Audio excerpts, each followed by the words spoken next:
Hello everyone, welcome our online English class today. I am Aminul Islam, lecturer in English, Abdul Wadud Shah Degree College, Damruda Chuadanga. I am much indebted to respectable principal Mr. Kamaluddin, who is hardly organized our online educational program. Dear students, online class have started at Abdul Wadud Shah Degree College, Damruda Chuadanga. I invite you to join our online English class today without any delay. Today I am going to take your English class about transformation of sentence. You know, it is vital part of your syllabus. Most of the students are unable to take full marks about these questions. I am trying my best to make you understand easily. Hi, dear students. তোমরা জানো transformation of সেন্টেন্সের হয়, transformation of sentence ভয়েসের হয়, transformation of sentence ডিগ্রির হয়। এখন তোমাদের মনে রাখতে হবে ট্রান্সফরমেশন অফ সেন্টেন্সের যে সেন্টেন্স থেকে হয় সেটা কিভাবে হয়। তোমরা নিশ্চয় জানো there are two kinds of sentence, structural of sentence and kinds of sentence. There are 5 kinds of sentence, you know: assertive, interrogative, imperative, optative, exclamatory. কিভাবে পরীক্ষা আসে? অ্যাফার্মেটিভ টু নেগেটিভ আসে, এক্সক্লামেটরি টু অ্যাসার্টিভ আসে, assertive to exclamatory আসে। এই ধরনের বিভিন্ন প্রশ্ন হয়। এছাড়াও তোমরা জানো সিম্পল সেন্টেন্স আসে, কমপ্লেক্স সেন্টেন্স আসে, কম্পাউন্ড সেন্টেন্স আসে। Dear students, you know there are 2 kinds of voice, active voice and passive voice. অর্থাৎ তোমাদের প্রশ্নে কখনো কখনো অ্যাক্টিভ থেকে প্যাসিভ করতে দেয়, আবার কখনো প্যাসিভ থেকে অ্যাক্টিভ করতে বলা হয়। এছাড়াও তোমরা জানো there R 3 kinds of degree: positive degree, comparative degree, superlative degree. কখনো কখনো পরীক্ষায় পজিটিভ থেকে কম্পারেটিভ করতে দেয়, কখনো কম্পারেটিভ থেকে সুপারলেটিভ করতে দেয়, কখনো সুপারলেটিভ থেকে পজিটিভ করতে দেয়। এভাবেই কিন্তু তোমাদের পরীক্ষায় আসে। এখন আমি তোমাদের পরীক্ষায় যেভাবে সিম্পল, কমপ্লেক্স এবং কম্পাউন্ড আসে সেই বিষয়ে তোমাদের দিক নির্দেশনা দেব। প্রিয় ছাত্রছাত্রী, তোমরা লক্ষ্য করো, সিম্পল থেকে কমপ্লেক্স যখন করতে বলে বা কমপ্লেক্স থেকে কম্পাউন্ড করতে পারে, তোমরা অনেকেই প্রথমে ধরতেই পারো না আসলে এই প্রশ্নটি কোন সেন্টেন্সে দেওয়া আছে, সিম্পলে দেওয়া আছে না কমপ্লেক্সে দেওয়া আছে বা কম্পাউন্ডে আছে। হয়তো তোমরা মনে করো পাশে হয়তো কোনো প্রশ্ন থাকে, প্রশ্নের পাশে লেখা থাকে কমপ্লেক্স করতে হবে। আচ্ছা, কমপ্লেক্স নাই তুমি করলে, কিন্তু কোন সেন্টেন্সে দেওয়া আছে সেইটি যদি চিনতে না পারো তাহলে তো তুমি উত্তরটা দিতে পারবে না। এজন্য তোমাকে প্রথমেই সিম্পল সেন্টেন্স কি, কমপ্লেক্স সেন্টেন্স কি এবং কম্পাউন্ড সেন্টেন্স কি এগুলো চিনতে হবে। ডিয়ার স্টুডেন্টস, তোমরা একটু লক্ষ্য করো, সিম্পল সেন্টেন্স সবসময় মনে রাখবা ওয়ান ক্লজ থাকবে, ওয়ান ক্লজ থাকবে সিম্পল সেন্টেন্স, এবং ওয়ান ক্লজের সাথে আর কি থাকবে? One finite verb with one subject. আর কি থাকবে? Maybe additional words or phrase. এগুলো নিয়েই সিম্পল সেন্টেন্স গঠন হবে। হয়তো সিম্পল সেন্টেন্সে তোমরা যে ওয়ান ক্লজ থাকে সেই ক্লজটার নামও হয়তো জানো না। আমি তোমাদের জ্ঞাতার্থে একটু লিখে দেখাচ্ছি।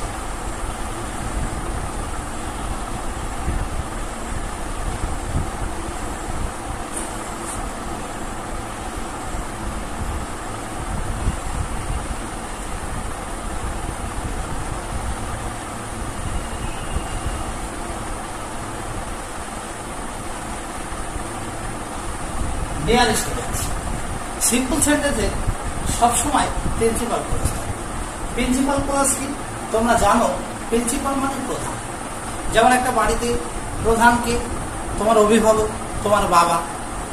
হয়তো ওই পরিবারে তার 4টা ছেলে থাকতে পারে, তারা বড় হয়ে যেতে পারে, তারা পরিবারের দায়িত্ব নেওয়ার ক্ষমতা রাখতে পারে, বাট প্রিন্সিপাল কিন্তু তোমার বাবাই। অর্থাৎ ইনি এই সংসারটাকে ক্ষুদ্র পরিসরে সে তার মতো করেই পরিচালনা করে। ওই বাসার অন্য ছেলেরা ইচ্ছা করলেও ওই দায়িত্ব পালন করার সুযোগ তার নাই। অর্থাৎ প্রিন্সিপাল মানে প্রধান, যে সেন্টেন্সে একটা সাবজেক্ট, একটা ভাব নিয়ে প্রধান ভূমিকা রাখতে পারে তাকেই মূলত সিম্পল সেন্টেন্স বলে। আরেকটু বিষয়টি আমি স্পেসিফিক বলি।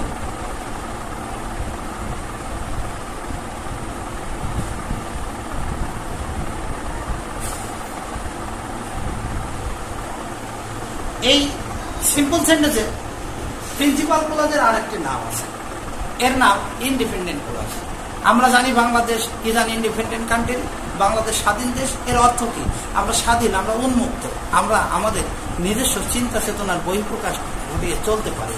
তদ্রূপ এই সিম্পল সেন্টেন্সে যে ক্লজটি থাকে এর নামই হচ্ছে independent clause. Thank you. Dear students, এখন আমি তোমাদের সামনে যে সেন্টেন্স নিয়ে আলোচনা করব সেন্টেন্সটির নাম হচ্ছে কমপ্লেক্স সেন্টেন্স। তোমরা জানো কমপ্লেক্স মানে জটিল। জটিল সেন্টেন্স নিয়ে আমি তোমাদের বিষয়টি একটু পরিষ্কার করার চেষ্টা করছি।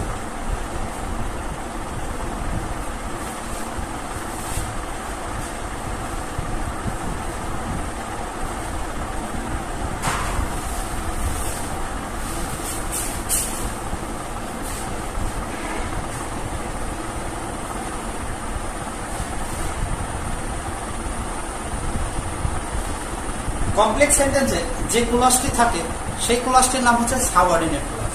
এখন জানতে হবে সাবঅর্ডিনেট ক্লজ। সাবঅর্ডিনেট ক্লজ হচ্ছে একটা সেন্টেন্সের হ্যাঙ্গিং সেন্টেন্স, অর্থাৎ সে তার নিজস্ব কোনো কিছু করার ক্ষমতা রাখে না, সে প্রথম ক্লজের উপরে ডিপেন্ড করে চলে। এই জন্যে সাবঅর্ডিনেট ক্লজের আরেকটি নাম হচ্ছে dependable clause.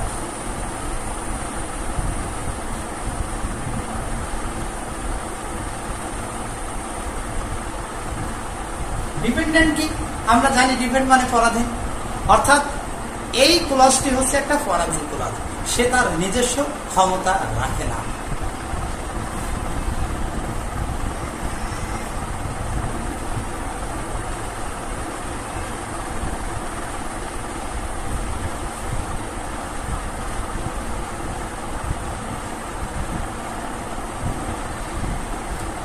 Thirdly, compound sentence. Compound সেন্টেন্সে যে ক্লজটি থাকে সেই ক্লজটির নাম হচ্ছে coordinate clause.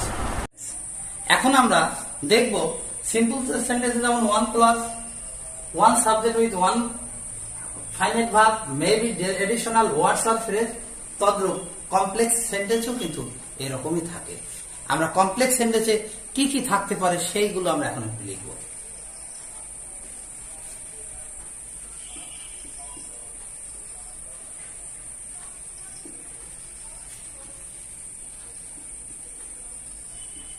Deer students, complex সেন্টেন্সে অ্যাটলিস্ট 2 ক্লজ থাকতে হবে। দ্বিতীয়ত তোমাদের মনে রাখতে হবে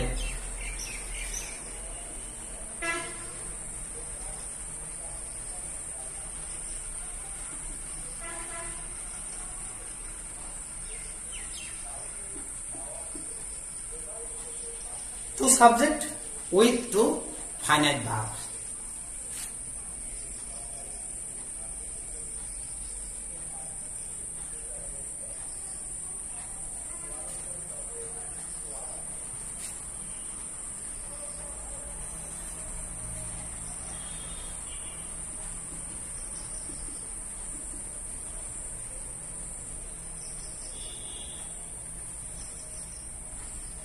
ভার্ব দুটি অবশ্যই ফাইনাইট ভার্ব হতে হবে।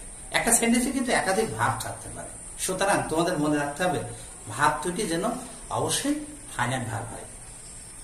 ডিয়ার স্টুডেন্টস, লক্ষ্য করো সাবঅর্ডিনেট ক্লজ কোথায় থাকবে? কমপ্লেক্স সেন্টেন্সে। সাবঅর্ডিনেট ক্লজের মধ্যে প্রিন্সিপাল ক্লজ থাকবে প্লাস সাবঅর্ডিনেট ক্লজ। এখন প্রিয় ছাত্রছাত্রী, আমরা যাব একটু কম্পাউন্ড সেন্টেন্সে। লক্ষ্য করো কম্পাউন্ড সেন্টেন্সও অ্যাটলিস্ট 2 ক্লজ, প্রিন্সিপাল ক্লজ থাকবে এবং কোঅর্ডিনেট ক্লজ থাকবে। দ্বিতীয়ত কি থাকবে? At least 2 subject with 2 finite verbs. 2 subject with 2 finite verbs. প্রিয় ছাত্রছাত্রী, তোমাদের মনে রাখতে হবে সিম্পল সেন্টেন্সে এমন কতগুলো শব্দ থাকে যে শব্দগুলো দেখলেই বোঝা যায় এই সেন্টেন্সটি সিম্পল সেন্টেন্স। কমপ্লেক্স সেন্টেন্সেও তাই, আবার কম্পাউন্ড সেন্টেন্সেও কিছু শব্দ দেখলেই বোঝা যায় এগুলো কম্পাউন্ড সেন্টেন্স। আমরা সেই শব্দগুলোর সাথে তোমাদের আগে পরিচয় করিয়ে দিই। লক্ষ্য করো প্রিয় ছাত্রছাত্রী, সিম্পল সেন্টেন্সে মূলত কি থাকে?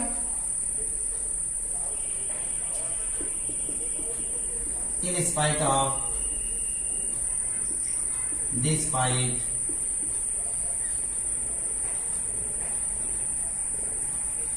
who dot to,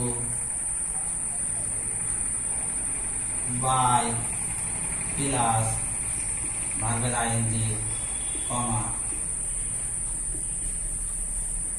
without plus, ভার্বের ing, ইত্যাদি। ডিয়ার স্টুডেন্ট, সেম এইভাবে আরো অসংখ্য শব্দ দেখলে আমরা বুঝতে পারবো ওগুলো সিম্পল সেন্টেন্স। এখন আমরা যাই কমপ্লেক্স সেন্টেন্সে। কমপ্লেক্স সেন্টেন্সে সাধারণত কি থাকে তোমরা জানো, দো, although, as, since, when, so that, so that, এই ধরনের অনেকগুলো শব্দ দেখলে আমরা বুঝতে পারবো সেটা কমপ্লেক্স সেন্টেন্স। বিশেষ করে সেন্টেন্সের মাঝখানে ডব্লিউএস কোশ্চেন থাকে। তোমরা জানো কমপ্লেক্স সেন্টেন্সে যেমন এই ধরনের অসংখ্য শব্দ আছে কমপ্লেক্স না, তদ্রূপ কম্পাউন্ডেও আছে। বিশেষ করে তোমরা জানো এন্ড, অর, বাট,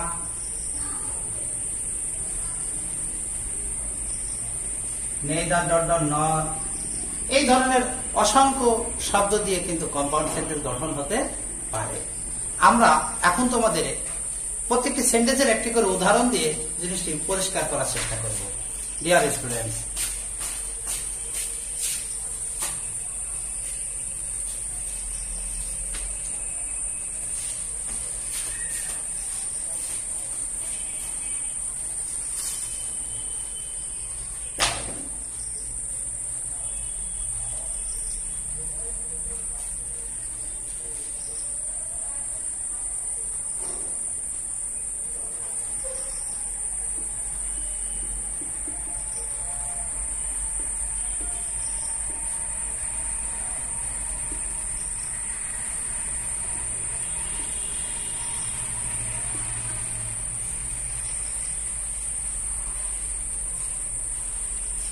খেয়াল করো প্রিয় ছাত্রছাত্রী, এখানে ভাব জাতীয় শব্দ মনে হচ্ছে হ্যাভিং বিন কুকড, কিন্তু এটি কিন্তু মূল ভাব না।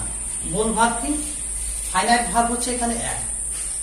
দি বিল হ্যাভিং বিন কুকড আই, অর্থাৎ লক্ষ্য করো ওয়ান সাবজেক্ট ওয়ান ফাইনাইট ভাব। এগুলো কি তাহলে? আমি সিম্পল সেন্টেন্সে তোমাদের বলছিলাম মেবি অ্যাডিশনাল ওয়ার্ডস আর ফ্রেজ, এইগুলোই হচ্ছে তোমার সেই অ্যাডিশনাল ওয়ার্ডস বা এই ধরনের শব্দগুলোই তোমার থাকতে পারে সেন্টেন্সে অ্যাডিশনাল ফ্রেজ হিসেবে। প্রিয় ছাত্রছাত্রী, সিম্পল সেন্টেন্সে যেমন এই ধরনের থাকতে পারে, কমপ্লেক্স সেন্টেন্সেও কিন্তু এই ধরনেরই থাকতে পারে। তোমাদের লক্ষ্য করলে তোমরা বুঝতে পারবা।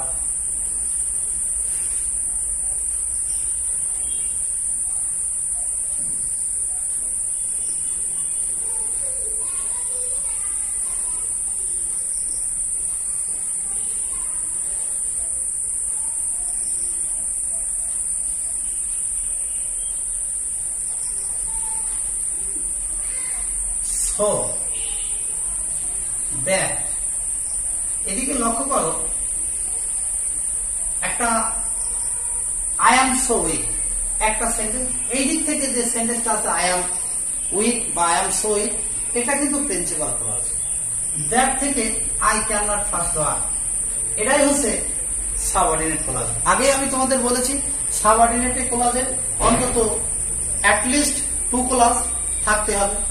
একটা হচ্ছে প্রিন্সিপাল ক্লজ এবং অন্যটি হচ্ছে সাবঅর্ডিনেট ক্লজ। আমি এখন তোমাদের কম্পাউন্ড সেন্টেন্সে একটি উদাহরণ দেব।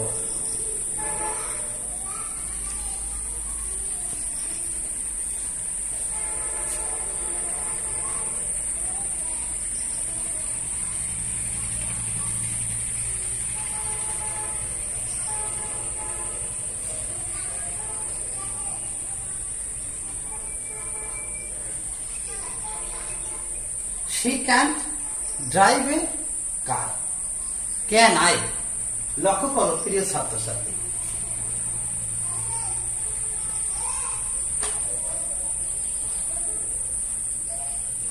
she can drive a car, অর্থাৎ সে কার গাড়ি চালাতে পারে না।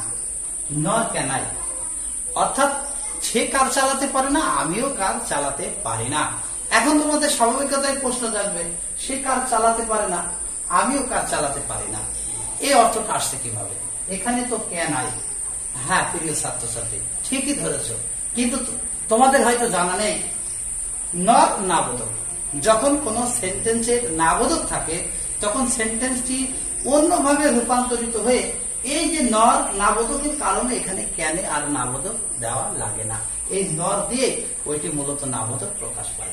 আগের সেন্টেন্সে যেমন সে ক্যান ড্রাইভ এ কার, সে কার চালাতে পারে না, নাবোধক। এখান করে এই নর ওই সেন্টেন্সের ক্যান্টের কাজই করে। সুতরাং সে কার চালাতে পারে না, আমিও পারি না। স্টুডেন্টস, আজকে আমি তোমাদের পরীক্ষায় যেভাবে আসে এই পরীক্ষায় উত্তর দেওয়ার জন্য কিছু শর্টকাট নিয়ম নিয়ে আলোচনা করব। প্রিয় ছাত্রছাত্রী, তোমরা অনেক সময় অনেক রুল স্ট্রাকচার মুখস্থ করো, সেই স্ট্রাকচার গুলো অনেক সময় মনেও রাখতে পারো না, আর মনে না রাখতে পারলে উত্তরটা সঠিকভাবে দিতে পারো না। কিন্তু আমি এমন কিছু শর্টকাট নিয়ম তোমাদের আলোচনা করব, ইনশাল্লাহ আজীবন তোমাদের মনে থাকবে। তোমরা লক্ষ্য করো।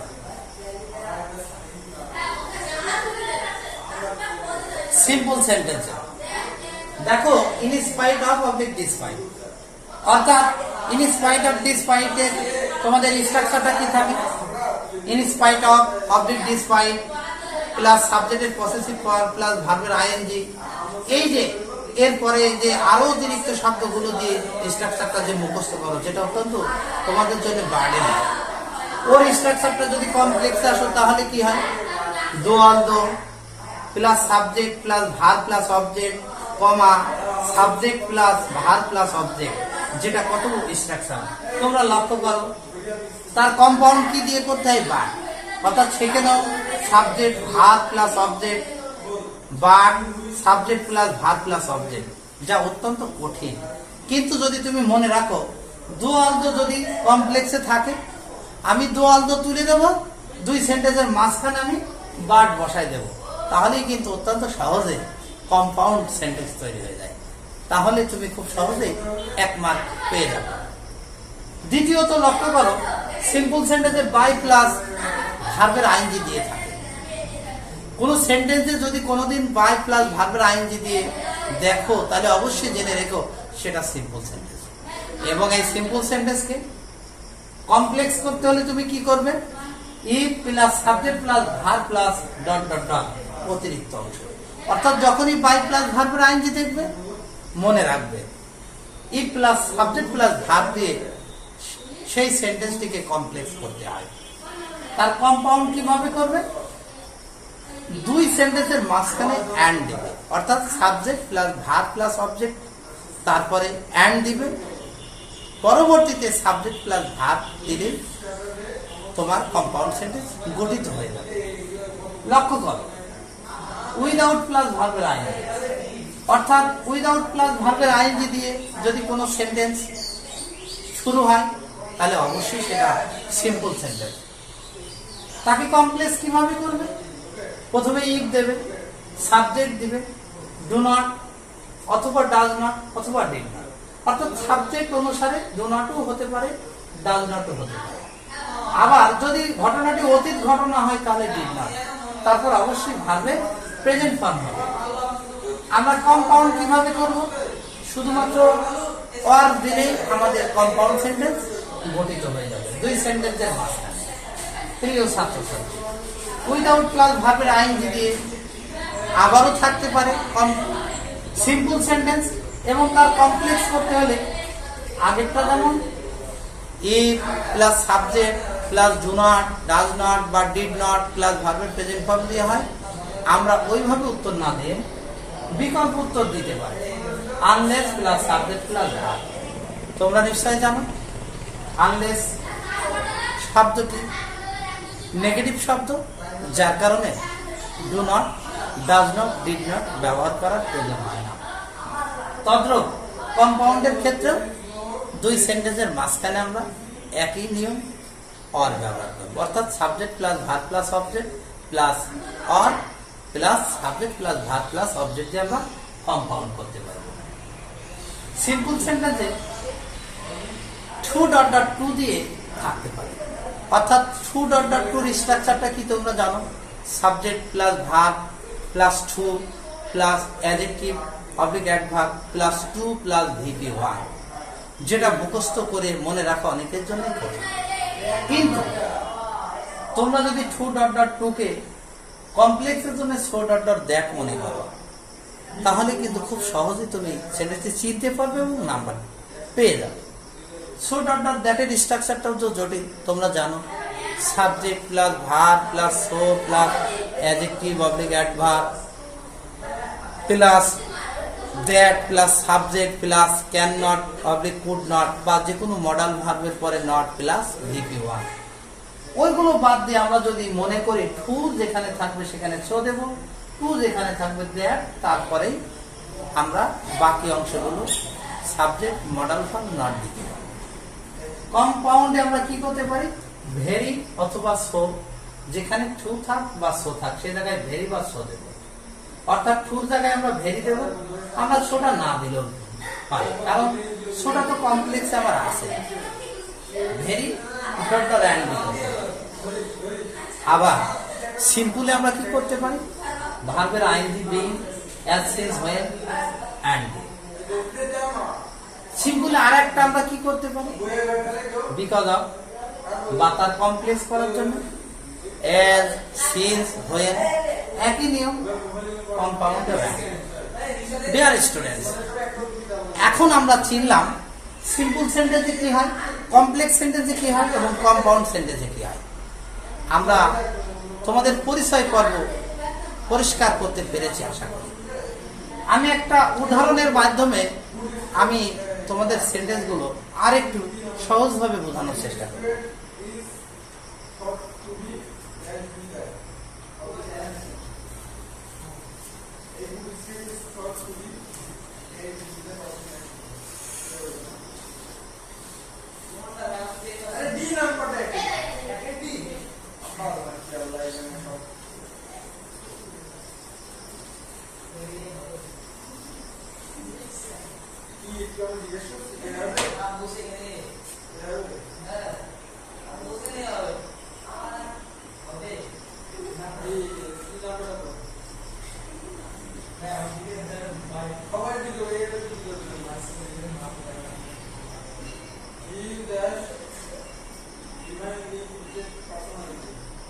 ডিয়ার স্টুডেন্টস, প্রথমে লক্ষ্য করো এটা কি সেন্টেন্স, আমরা চিনব কি করে এটা সিম্পল, কমপ্লেক্স না কম্পাউন্ড। আমি কিছুক্ষণ আগেই তোমাদের আলোচনা করেছি দো অলদো। দো অলদো অর্থ কি? দো অলদো থাকলে আমরা কি করে তার সিম্পলে যাব বা কম্পাউন্ডে যাব, অর্থাৎ দো অলদো দেখলে আমরা বুঝে নেব দো অলদো কমপ্লেক্স সেন্টেন্স। তাহলে কমপ্লেক্স যদি হয় এটাকে যদি কম্পাউন্ড করতে পারি, শুধু এই দো অলদো শব্দকে আমরা দেব না, না দিয়ে কি করব? আমরা এই প্রথম অংশটুকু লিখব, এই দো অলদোর পরিবর্তে শুধু আমরা একটা বাট ব্যবহার করব দো অলদোর পরিবর্তে, আর পরের অংশগুলো যা আছে তাই বসাই দেব।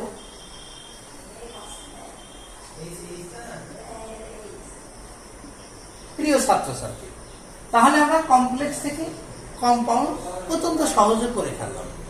আমরা যদি স্ট্রাকচার অনুসারে মুখস্থ করতাম though plus subject plus verb plus object comma subject plus verb plus object যুক্ত কমপ্লেক্স সেন্টেন্সকে কম্পাউন্ড করতে হলে subject plus verb plus object comma verb plus subject plus verb plus object দিতাম, এটা অত্যন্ত জটিল হয়ে যেত। কিন্তু আমরা সহজেই মনে রাখবো দো অলদো থাকলে আমরা তার কম্পাউন্ডে ভার্ব ব্যবহার করব।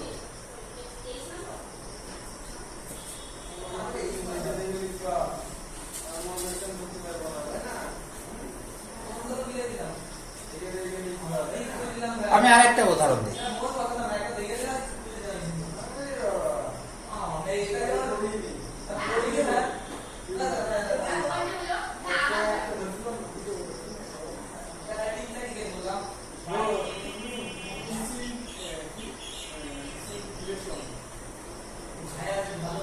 I am too weak to work.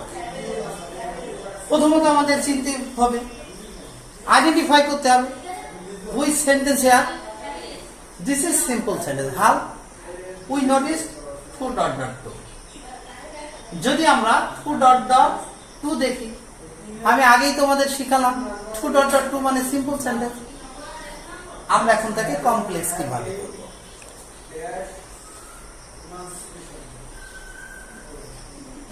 Subject, verb, এই জায়গায় আমাদের শর্টকাট রয়েছে। যেখানে আমরা টু দেখব সেখানে আমরা সো ব্যবহার করব। যে আগে কি থাকবে বা অ্যাডভার্ব থাকতে পারে, বসে যাবে। যেখানে টু আছে সেই টুর জায়গায় আমরা কি দেব? দ্যাট দেব, আবার সাবজেক্ট দেব, মডাল ভার্ব দেব। এটা যদি প্রেজেন্ট হয় মূলত আমরা ক্যান নট ব্যবহার করব। এটা যদি পাস্টের হয় আমরা কুড নট। হ্যাঁ, তোমরা এখন বলতে পারো যে কোনো মডাল ভার্বই তো হতে পারে, আমিও তোমাদের সাথে একমত। কিন্তু মডাল ভার্ব তো অসংখ্য। সাধারণত ছাত্রছাত্রী 22-24টা মডাল ভার্বের ব্যবহার করে। তো 22-24টা মডাল ভার্ব যদি স্ট্রাকচারের মধ্যে লিখে দেওয়া হয় তাহলে তার স্ট্রাকচার বলতে বলতে একটা ডিসগাস্টিং মনে হবে। তাই আমরা সংক্ষেপে মনে রাখি, প্রেজেন্ট হলে ক্যান নট দিই আর পাস্ট হলে কুড নট দিই। সুতরাং এম ইজ আর প্রেজেন্ট ফর্মে পড়ে, তাই আমরা এখানে কি বলবো? Can not. আর যে ভার্বের প্রেজেন্ট ফর্ম অর্থাৎ টুর জন্য দ্যাট সাবজেক্ট ক্যান নট বা কুড নট। প্রিয় ছাত্রছাত্রী মনে রাখবে, টুর জায়গায় অবশ্যই সো, আর টুর জায়গায় দ্যাট সাবজেক্ট ক্যান নট বা কুড নট দিলেই কিন্তু তোমার কমপ্লেক্স সেন্টেন্স গঠন হয়ে যাবে। এখন যদি তুমি মনে করতে যে কমপ্লেক্সের স্ট্রাকচার হচ্ছে subject plus verb plus so plus adjective object adverb plus that plus subject plus can not oblique could not oblique may not oblique might not oblique shall not oblique should not oblique dare not oblique must not, এই যে ধরনের অসংখ্য modal verb দেওয়ার পরে plus ভার্বের present form বলতে, তাহলে দেখা যাচ্ছে ক্লাস শেষে বা কয়েকটা ক্লাসের পরে অসংখ্য স্ট্রাকচারে তোমার মাথাটা ঝিমঝিমে ভাব এনে দেবে। কোন স্ট্রাকচার? একটি স্ট্রাকচার অন্য স্ট্রাকচারের মধ্যে চলে যেতে পারে। সুতরাং তোমাকে সংক্ষেপে মনে রাখতে হবে, যেখানে আমরা টু দেখবো সেখানে আমরা সো ব্যবহার করব। যেখানে আমরা টু দেখবো সেখানে আমরা that plus subject plus can not বা কুড নট ব্যবহার করব। তাহলে আমরা অত্যন্ত সহজেই আমরা শর্টকাট রুলেই আমরা সিম্পল থেকে কমপ্লেক্স করতে পারি। আমি আশা করি প্রিয় ছাত্রছাত্রী তোমরা বুঝতে পেরেছ।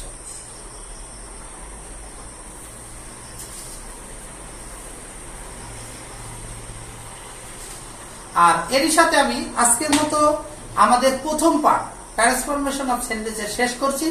আমরা নেক্সট দিন আমরা এই ট্রান্সফরমেশন অফ সেন্টেন্সেরই সেকেন্ড পার্ট অর্থাৎ পার্ট 1, পার্ট 2, পার্ট 3, পার্ট 4 এভাবে আমাদের বিভক্ত করতে হচ্ছে। কারণটা কি? কারণ আমি আগেই বলেছি এটা একটা অনেক বড় সিলেবাস। কারণ এর মধ্যে কি আছে প্রতিটি আমি তোমাদের এর পূর্বেই বলেছি, সিম্পল কমপ্লেক্স কম্পাউন্ড শুধু শিখলেই হবে না। যে সেন্টেন্সগুলো আছে অ্যাসার্টিভ থেকে ইম্পারেটিভ বা অ্যাসার্টিভ থেকে এক্সক্লেমেটরি, এক্সক্লেমেটরি থেকে অ্যাসার্টিভ, এই যে এই ধরনের অনেকগুলো সেন্টেন্স করতে হবে। এরপরে কি করতে হবে? তোমাদের ডিগ্রি করতে হবে, পজিটিভ, কম্পারেটিভ, সুপারলেটিভ। তারপরে কি করতে হবে? Voice, active voice, passive voice, active passive বা প্যাসিভ থেকে অ্যাক্টিভ, এগুলো তো অসংখ্য রুল আছে। এই অসংখ্য রুলগুলো নিয়েই তো একদিনে কাজ তো শেষ হবে না।